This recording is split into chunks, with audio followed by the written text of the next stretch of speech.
The story will be told from the perspective of the main female character. Get on a plane, don't tell your mom or your brother a word. That message appeared on my phone at exactly 6:42 in the morning. I was sitting on a sunlit balcony in Vale, wrapped in a soft blanket and holding a cup of coffee that had already started to cool. The mountain air was crisp and gentle, the kind that makes everything feel calm and uncomplicated. Across the balcony table, my mother was laughing. It was a soft, real laugh, the kind that made her shoulders move.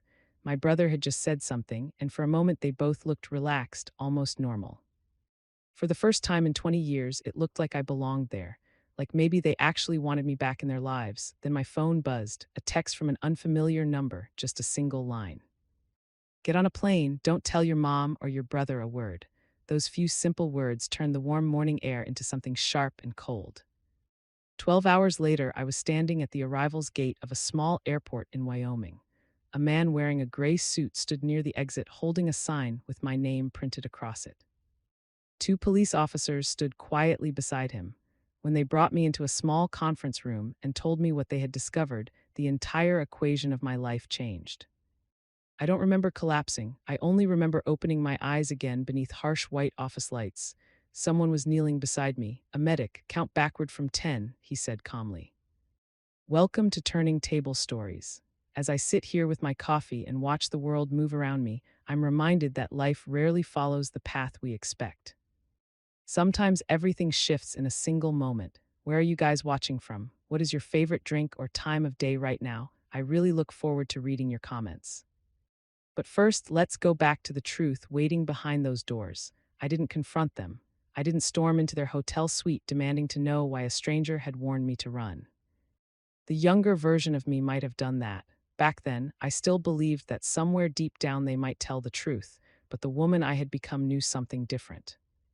In business, when a deal smells wrong, you don't sit down and negotiate. You walk away before the damage gets worse. I packed everything in 7 minutes. The resort suite smelled like expensive flowers mixed with my mother's perfume. When I was a child, that scent meant comfort. Now it felt like a danger sign.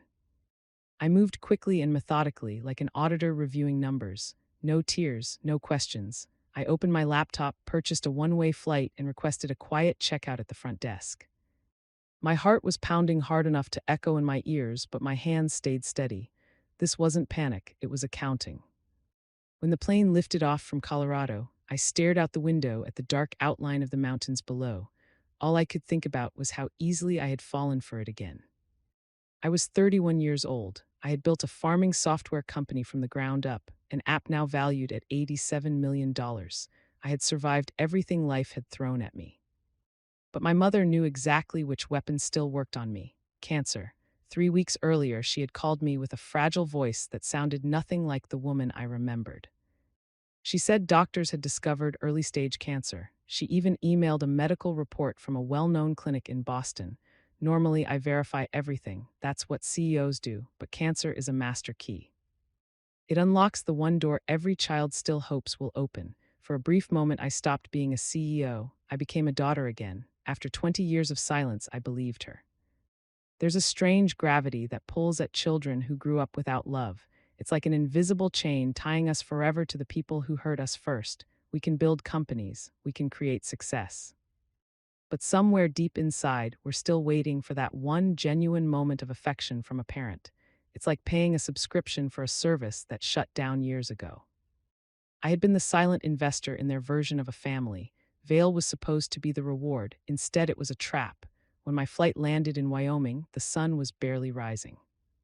A jagged streak of orange stretched across the horizon. I checked my phone. Messages filled the screen. My brother asked where I was and why I had missed breakfast.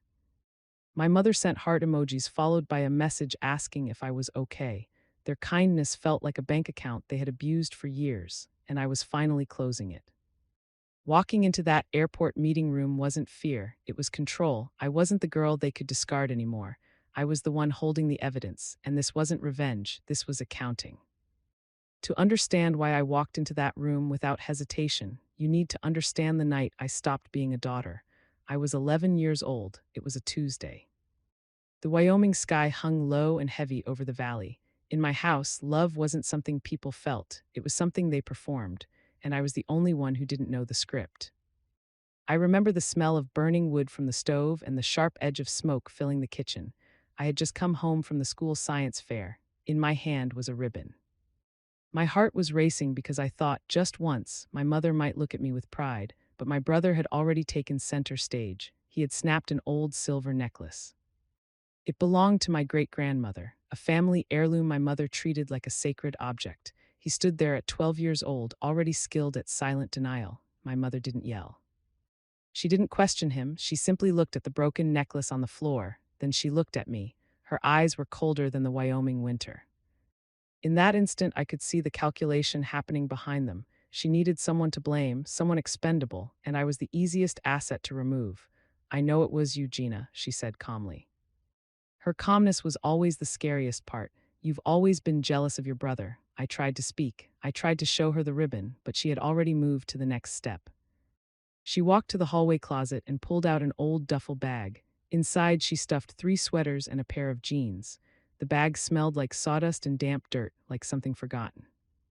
"You're leaving tonight," she said. No suitcase, no coat, no explanation for my father who wasn't home. She opened the front door. Cold Wyoming rain slammed into me instantly. She shoved the bag into my hands. "Walk to your grandfather's ranch," she said quietly. 5 miles, then she leaned closer. "Don't come back." I walked. Within the first mile, my shoes were soaked through. The duffel strap cut into my shoulder like a permanent reminder. I was 11 years old. Everything I owned was in a bag older than me. Behind me, the lights of my house disappeared into the fog. My mother believed in clean exits. She didn't just remove me, she erased me. For 20 years, I existed as a ghost in their story. A problem successfully transferred to an old man living down a gravel road. Standing on my grandfather's porch that night, shaking from cold and covered in mud, I understood something clearly. In the business model of my family, I was never meant to be the future.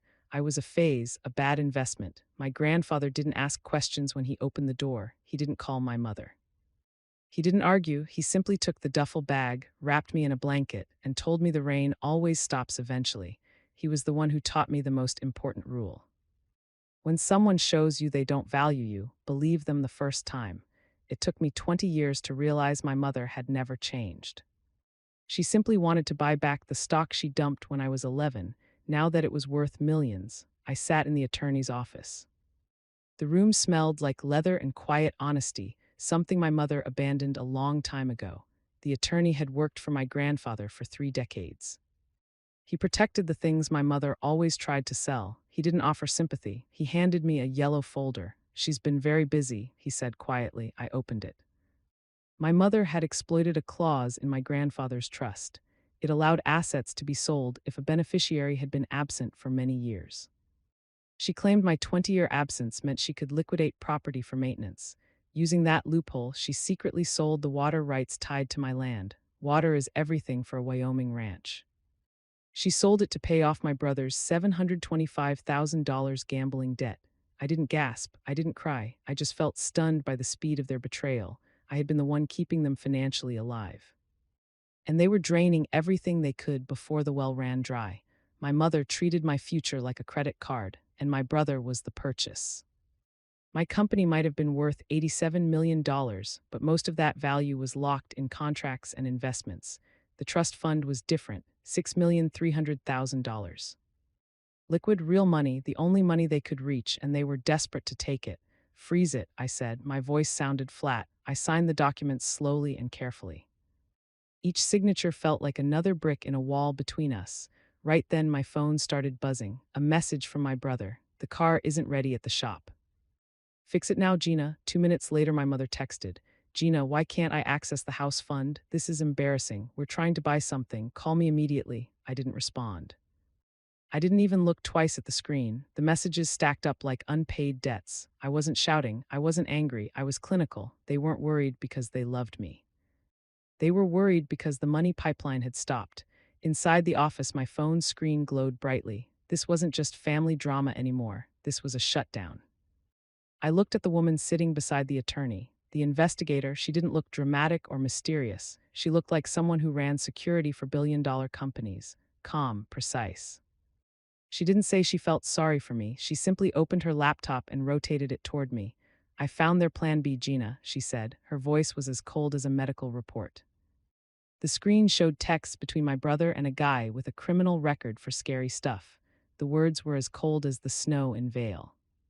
My brother wrote, "The Vale asset is getting too expensive to keep. We need to start the liquidation on the ski slopes tomorrow. Make sure nobody survives the audit." My stomach didn't even drop.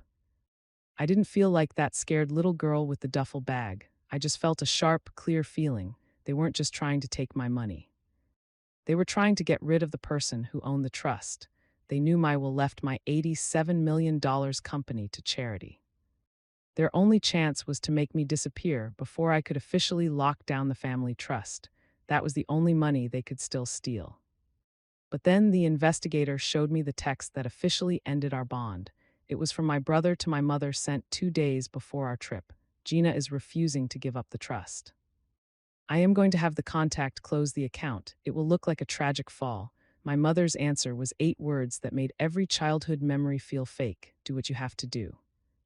Just keep me out of it." My own mother, she didn't try to stop him. She didn't try to talk him out of it or ask for a different way to get the money. She just wanted her hands to stay clean while she got rich from my death. I looked at the date on that text. She sent it right after we took those happy family photos on the balcony while I was standing there with my arm around her, letting her tell people I was her stubborn daughter. She was signing my death warrant. I had been kind to them for years, but this was the end of their credit. I didn't cry. I didn't ask why she didn't love me or what I did wrong. I just turned to the attorney and the police officers by the door. "Proceed," I said. My voice was steady. "I want the full weight of the law on both of them." I realized then that being part of this family was never a relationship. It was a bad business deal. For 20 years, I had been the silent partner in their cruelty, but the audit was finally here. I wasn't the victim anymore. I was the one with the evidence, and I finally owned my own life. Inside my head, the old world of family was falling apart and a new one was starting. One made of facts and numbers. I didn't wait for them to call me again. I knew exactly where they would go as soon as the money stopped flowing. They were like vultures returning to a carcass they thought they still owned. My mother and brother pulled up to the gates of my Wyoming ranch. I was standing at the window watching them through a completely different lens. Now, my brother looked messy. His linen shirt from Vale was now wrinkled and dirty. My mother was clutching her designer purse like it could still save her from the truth. The Wyoming air was sharp and smelled like pine in winter, which was a big change from the flower-rented trap they set for me in Vale. When I walked out onto the porch, I didn't look like that 11-year-old girl they once kicked out. I stood there with the authority of a woman who owned every inch of the dirt under her feet. My mother immediately started her act. Her eyes were red and her voice sounded weak and practiced. "Gina, thank God you're safe. We were so worried. Your brother made some terrible mistakes with the accounts, but we can fix this. We're family. Just sign the papers and we can go back to how things were." My brother stepped forward, trying to sound like he was still in charge, but his words didn't mean anything anymore. "Stop being dramatic, Gina," he snapped. "We helped you get this place. You owe us. Now unlock the accounts before this gets ugly." I didn't answer them right away. I just looked at them, really looked at them. They weren't sorry for what they did. They were only shocked that I had stopped playing their game. "This isn't about the accounts," I said. My voice was calm, factual, and deadly. I walked down the stairs and tossed a thick yellow folder onto the hood of their car. I didn't just call the local cops. I spent the morning with the district attorney. They've been building a wire fraud case since I landed. This folder is just a copy of the arrest warrants they're about to serve. My mother's face turned as white as the Wyoming snow. My brother reached for the folder, but his hands were shaking so hard he couldn't even open it. "I have the recordings," I told him. "I have the messages where you talked about my accident in the mountains. And I have the message where you," I said, looking at my mother, "told him to do whatever he had to do as long as you were kept out of it." The performance ended instantly. My mother fell to her knees in the dirt, not because she felt bad, but because she had failed. This was the moment the predator realizes they have no more power. They were a perfect example of people who think they are powerful even when their wallets are empty. For years, they defined themselves by the things they could take from me. They thought their cruelty made them strong, but it was a lifestyle they never actually paid for. Without my money to cover the bill, their power was just a hollow sound. As the unmarked police cars drove into the driveway, my brother tried to run, but he didn't even get to the fence. The sound of the handcuffs clicking was the final entry in our family's history. I watched the officers lead him away while my mother sobbed on the ground, her expensive clothes covered in the very Wyoming mud she had always hated. I didn't feel any pity for them. I didn't need an apology, I just felt like the case was closed. The audit was finished, and for the first time in 20 years, the balance was zero. I wasn't an investment anymore. I was the only owner of my future. The $6,300,000 from the trust didn't just buy back the water rights or fix the ranch fences. It bought a future that my mother and brother could never touch. I spent a year fixing up this land, making it a place where cruelty would never grow. I started a place called the Ashford Nest. It's a home for kids aging out of the system and children who, like me, were tossed out with nothing but a bag and a broken spirit. It wasn't about being famous or looking good. It was about opening a door that had been slammed in my face 20 years ago. The ranch is never quiet now. I hear laughter in the kitchen and smell fresh bread, and I see young people realizing for the first time that they are safe. I kept my grandpa's old desk in the study. On it, I have a photo of him and me when I was 5. On the back, it has his careful pencil marks that say, "You were always enough." It took me almost 30 years to believe that, but now those words are the foundation of everything I do.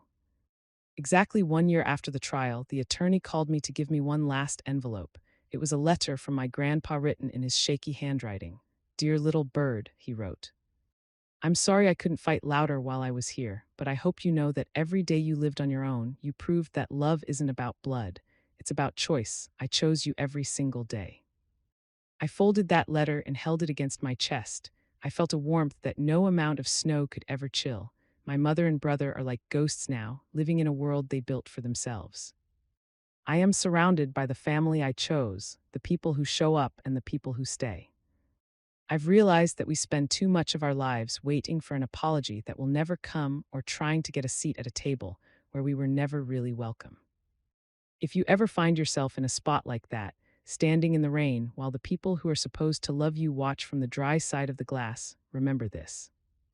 You do not owe loyalty to people who think control is the same thing as love. You do not owe anyone forgiveness on their schedule. And you definitely do not have to stay quiet to protect the people who wouldn't protect you. Building a life they didn't want for you isn't a betrayal. It is the strongest act of survival you can perform. Sometimes the best revenge isn't watching them fail. It's becoming so full of peace and purpose that their opinion of you doesn't even matter anymore. You are the boss of your own worth. Don't let anyone tell you that you are a liability just because they aren't smart enough to see your value. If Gina's story gave you even a little bit of courage to set your own rules or build your own home, please hit the like button and share this story with someone who needs to hear they are enough today. Don't forget to subscribe to our community where we keep unmasking the truth and finding justice.